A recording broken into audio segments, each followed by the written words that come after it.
कल हमने जो लास्ट पीपीटी ली थी, विजिबल है, स्क्रीन विजिबल है सभी को? Yes ma'am. Yes ma'am. Okay, so कल हमने लास्ट जो अपनी स्लाइड ली थी वो यहाँ पर कंक्लूड किया था। तो इसको थोड़ा सा और डिटेल में हम देखेंगे, क्योंकि इसके बाद एक पॉइंट स्ट्रेस भी है जो पूरा इसी पर डिपेंड करता है। तो एक बार इन शॉर्ट हम इसको फिर से समझते हैं। ये स्लाइड तो मैंने समझा दी थी, इसके नेक्स्ट स्लाइड जो है उसको हम समझते हैं। अब ये जो F2 या F3 मोड था, तो ये अपन ने एग्जाम्पल लिया था टाइगर का, कि हम कहीं जा रहे हैं और टाइगर सामने आ जाता है, राइट? तो क्या क्या मैकेनिज्म हमारी बॉडी के अंदर होता है, या जो जिसको हम इमरजेंसी मैकेनिज्म भी कहते हैं। तो सबसे पहले तो हम अपने आप को देखते हैं, ठीक है? ये हम हैं। अभी हमारे सामने एक टाइगर आता है। जैसे ही टाइगर आपके सामने आएगा, सबसे पहला क्या आपके दिमाग में क्या चीज आएगी? डेंजर, कि आप खतरे में हैं। अब जैसे ही ये डेंजर आएगा, तब सबसे पहले क्या होगा कि ये जो डेंजर का सिग्नल है, ये हमने जब ब्रेन पढ़ा था तो उसमें एमिगडाला एक पढ़ा था, जो बाहरी जितनी भी चीजें, अनुभूतियां हैं, सेंसेशन है, उससे हमें परिचित कराता है। कि बाहर यदि टेम्परेचर है तो कैसा है, हवा चल रही तो कैसा है, दिन है कि रात है। तो बाहर जब भी कोई खतरा आता है और हमारे माइंड में एक डेंजर खतरा वर्ड आता है, तो सबसे पहला सिग्नल पहुंचता है ब्रेन के एमिगडाला को। एमिगडाला क्या करता है? एमिगडाला एक तरह से अलार्म है, किसी भी खतरे का एक अलार्म है जो ब्रेन को अलर्ट करता है, और वो डेंजर के जो सिग्नल्स हैं वो हाइपोथैलेमस को पहुंचाता है। अब हाइपोथैलेमस तक ये मैसेज पहुंच गया कि बाहर खतरा है। हाइपोथैलेमस तक जैसे ही ये मैसेज पहुंचता है, हाइपोथैलेमस हमारा मेन सिक्योरिटी सिस्टम है। अब ये क्या करेगा? सबसे पहले जो शरीर का F3 मोड है, इसको एक्टिवेट कर देगा। Flight, fight, freeze. कुछ सेकंड के लिए हम एकदम जड़ हो जाएंगे, और उसके बाद फिर डिसीजन होंगे कि हमको भागना है कि लड़ना है। अब भागना है या लड़ना है, दोनों ही कंडीशन में हमारी बॉडी के दो हार्मोन्स जो हैं वो एक्टिवेट हो जाएंगे, एक तो एड्रेनलिन और दूसरा कार्टिसोल। ये दोनों हार्मोन्स एक्टिवेट होंगे। एड्रेनलिन हार्मोन्स क्या करेगा? सबसे पहले ब्लड में जात के हार्ट तक पहुंचेगा, हार्ट बीट को बढ़ाएगा, ब्रीदिंग को फास्ट करेगा, बीपी को फास्ट करेगा, ये सारी चीजें करेगा। और वहीं पर जो कार्टिसोल है वो एक स्ट्रेस हार्मोन्स है, तो ये हमारी सेंट्रल ओबेसिटी को बढ़ाता है। ये बॉडी में फैट डिपॉजिट करना शुरू कर देगा कि खतरा है। अब जब ये दोनों हार्मोन सीक्रेट होंगे और बार बार ये मैकेनिज्म बॉडी में होगा, तो इसका नतीजा क्या होगा कि diabetic, heart beat issue, liver में जो रिजर्व शुगर होती है वो ब्लड में चली जाएगी। और जब बार बार ये प्रोसीजर होगी, तो जो इम्यूनिटी सिस्टम है या जो प्रतिरोधात्मक तंत्र है हमारी बॉडी का, वो धीरे धीरे सप्रेस हो जाएगा कि मैं करूं तो क्या करूं, ये बार बार क्या हो रहा है बॉडी में समझ ही नहीं आ रहा है। और जब वो सप्रेस होगा, तो वो उस हार्ट बीट इंक्रीज को या हाई बीपी को या फास्ट ब्रीदिंग को एक परमानेंट बना देगा।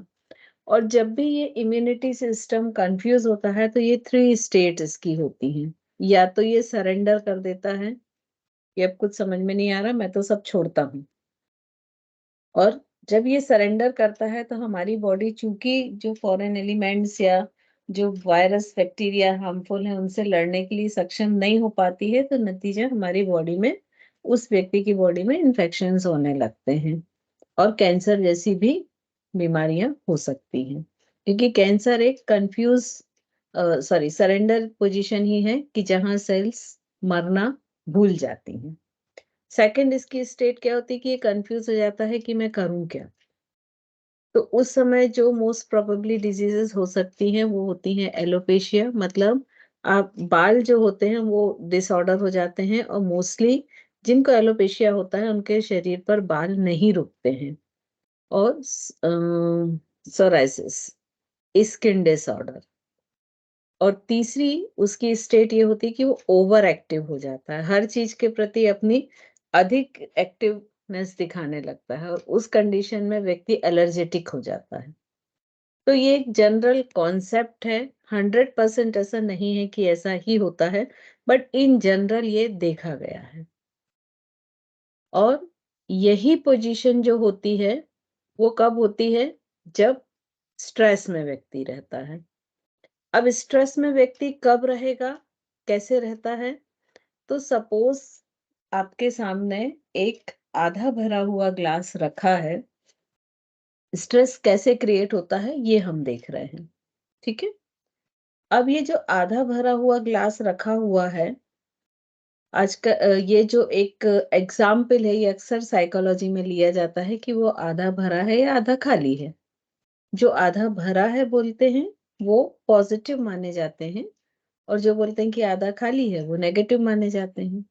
लेकिन जो ब्रेन साइकोलॉजी है या न्यूरो साइकोलॉजी है, ये कहती है कि ये ना आधा भरा है ना आधा खाली है, ये पूरा भरा है, आधा पानी से आधा हवा से। तो जब इस कैटेगरी का व्यक्ति डिसीजन देता है तो उसको पॉजिटिव माना जाता है। अगर आप बोल रहे हैं कि आधा भरा है, मतलब आप बाउंड्री पे हैं, वहां एक ऐसे ब्रिज पर है जहां से आप पॉजिटिव आगे पीछे दोनों तरफ जा सकते हैं, आप पॉजिटिव साइड भी जा सकते हैं, नेगेटिव साइड भी जा सकते हैं। अब ये जो ग्लास है, यदि सपोज इसको हम, मान लीजिए मुझे 2 घंटे बाद या 3 घंटे बाद पानी पीना है, और अगर मैं हाथ में पकड़कर ग्लास भरकर रखती हूँ लगातार, तो 3 घंटे में क्या होगा, उस हाथ के मसल्स जो हैं वो पेन करने लगेंगे, और अगर हम लगातार 24 घंटे तक उसको पकड़ के रखते हैं तो हो सकता है कि उसके मसल्स पैरालाइज हो जाए। तो कहने का मतलब ये है कि जब हमें मालूम होता है कि हमको 2 या 3 घंटे बाद पानी पीना है, तो हम उस ग्लास को 2 या 3 घंटे हाथ में पकड़ के नहीं रखते हैं। हम क्या करते हैं कि उसको साइड में रख देते हैं, लोकेशन देख लेते हैं कि कहाँ से उठाना है, और जब हमें प्यास लगती है तब हम तुरंत उस ग्लास को उठाते हैं और पानी पीते हैं। तो ये होता है हमारा mental management, sorry physical management. लेकिन जब मेंटल मैनेजमेंट की बात आती है तब हम ये चीजें नहीं करते हैं। सपोज यदि 10 दिन बाद एग्जाम है तो उसके बर्डन को हम 10 दिन पहले से उठाकर कब तक रखते हैं, जब तक कि एग्जाम खत्म नहीं हो जाते हैं। और हमेशा पेंडेंसी जो होती है वो माइंड में स्ट्रेस को बढ़ाती है। तो जैसे बहुत सारी फाइल्स है, मान लीजिए वो पेंडिंग है आपके टेबल पर, तो आप बहुत स्ट्रेस में रहेंगे, और जैसे ही ये फाइल खत्म हो जाएंगी तो आप रिलीफ फील करेंगे। ऐसा ही स्ट्रेस हम मेंटल लेवल पर भी बढ़ाते हैं। मेंटल लेवल पर हम कैसे बढ़ाते हैं, फॉर एग्जाम्पल अभी गर्मी की छुट्टियां आने वाली हैं, हमको कहीं घूमने जाना है, घूमने जाने का प्लान हम कर रहे हैं 3 महीने बाद, लेकिन उसका जो मेंटल बर्डन है वो हम आज से उठा के रख लेंगे। कहाँ जाएंगे, कैसे जाएंगे, क्या पैकिंग करेंगे, कैसी करेंगे। तो साइकोलॉजी ये कहती है कि आपको ये पेंडिंग्स फाइल अपने ब्रेन में नहीं रखनी चाहिए, क्योंकि ये ब्रेन में आपकी एनर्जी का लॉस करती है। बिल्कुल वैसे ही जैसे आप मोबाइल में देखते हैं कि अगर बैकग्राउंड में कोई एप्लीकेशंस चल रहे हैं तो उसकी बैटरी को ड्रेन करते हैं। तो जब आपको थोड़ा सा बैटरी सेवर चाहिए रहता है, चाहते हैं आपकी लंबे समय तक वो बैटरी चले, तो आप क्या करते हैं कि बैकग्राउंड में जितनी भी एप्लीकेशन चल रही होती है उनको आप ऑफ कर देते हैं, जिससे वो बैटरी लंबे समय तक चले। तो वही चीज साइकोलॉजी कहती है कि आपको अपनी लाइफ में भी करना चाहिए। यदि आपको 3 महीने बाद वेकेशन पर जाना है, हॉलीडेज हैं, तो आप या तो एक डेट फिक्स करके एक डायरी में नोट कीजिए और रख दीजिए, या आपको उसके जो भी रिजर्वेशंस कराने हैं वो करा के छोड़ दीजिए। सपोज आपको लगता है कि रिजर्वेशन हम 1 महीने पहले कराएंगे, तो 1 महीने पहले की डेट नोट कीजिए अपनी डायरी में कि उस दिन मुझे रिजर्वेशन कराना है, और उस थॉट को भूल जाइए।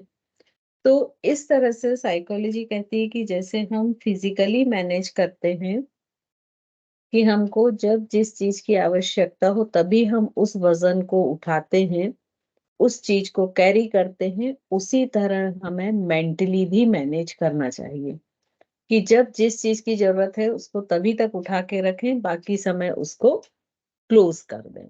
अदरवाइज वो हमारे माइंड में स्ट्रेस को बढ़ाएगा।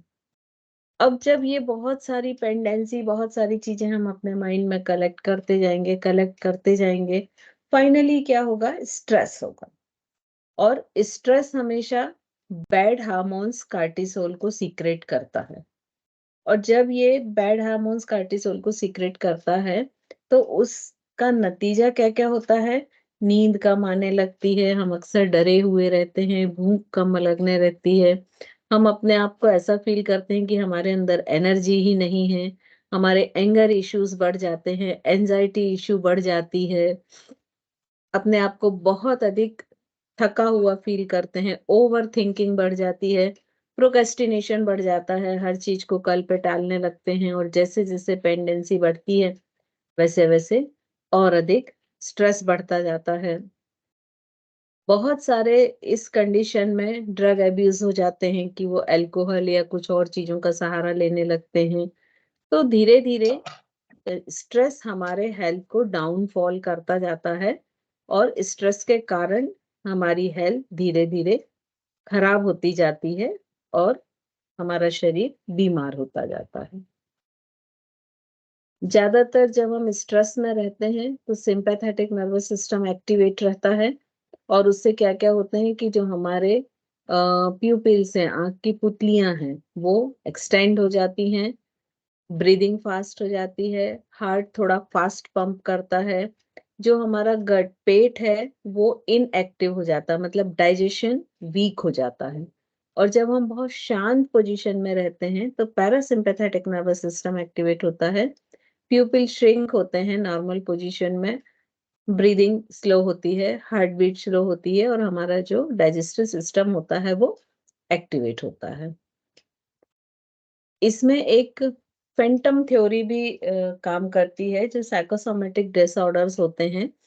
ये जो फैंटम आर्म्स और प्लेसिबो इफेक्ट है, तो पहले हम प्लेसिबो इफेक्ट को लेते हैं। तो ये जो प्लेसिबो इफेक्ट है ये अक्सर उन पेशेंट्स के लिए यूज होता है, जैसे फॉर एग्जांपल जो स्लीपिंग पिल्स लेते हैं, वो कई बार ऐसा होता है कि वो बोलते हैं कि नहीं, बिना पिल्स के तो हमको नींद ही नहीं आती है। तो उस कंडीशन में उनको प्लेसिबो इफेक्ट दिया जाता है। और प्लेसिबो टाइप क्या होते हैं कि सेम साइज और सेम शेप सेम कलर के टैप्स होते हैं, जो कि कैल्शियम या ग्लूकोज होता है, और उस पेशेंट्स को ये कह के दिया जाता है कि ये आपके स्लीपिंग पिल्स है। और जब वो उन पिल्स को लेता है, लेकिन वो स्लीपिंग पिल्स का उसमें कोई भी कंटेंट नहीं है, केमिकल नहीं है, बट वो उतनी ही आराम से आरामदायक नींद को सोता है जैसे कि वो स्लीपिंग पिल्स लेने के बाद सोता है। और फैंटम आर्म जो होता है ये अक्सर आर्मी में यूज होता है। आर्मी में जब सैनिक युद्ध पे रहता है और मान लीजिए उसकी कोई एक बांह में गोली लग गई या बहुत जख्म हो गया, वो एक लंबे समय तक बहुत पेनफुल पोजीशन में रहता है, क्योंकि जरूरी नहीं होता कि उसको मेडिकल ट्रीटमेंट तुरंत मिल जाए, और फाइनली मान लीजिए उसका वो हाथ वहां से काटना पड़ा। तो वो हाथ वहां से कट जाता है, सपोज उसके रिस्ट और एल्बो के बीच कहीं डैमेज था, और वो बहुत लंबे समय तक पेनफुल पोजीशन में रहा। अब एल्बो के ऊपर से उसका हाथ काट दिया गया, बट उसको वो जो पेन होता है वो बाद में भी फील होता है। उसका हाथ एल्बो के नीचे नहीं है एल्बो से, लेकिन वो उस पेन को फील करता है कि रिस्ट और एल्बो के बीच में बहुत दर्द हो रहा है, और इतना अधिक तक फील करता है कि उसको पेन किलर्स देने पड़ते हैं। तब उस कंडीशन में डॉक्टर्स फैंटम सर्जरी करते हैं कि उसको सर्जरी को, उसको एनेस्थीसिया देके और उसको पूरा वही ट्रीटमेंट करते हैं जो जनरल किया जाता है। उसको यही बताया जाता है कि ठीक है, आपकी वो हम सर्जरी कर रहे हैं, और सारी प्रोसेस वही की जाती है। उसको लंबे समय तक एनेस्थीसिया भी दिया जाता है।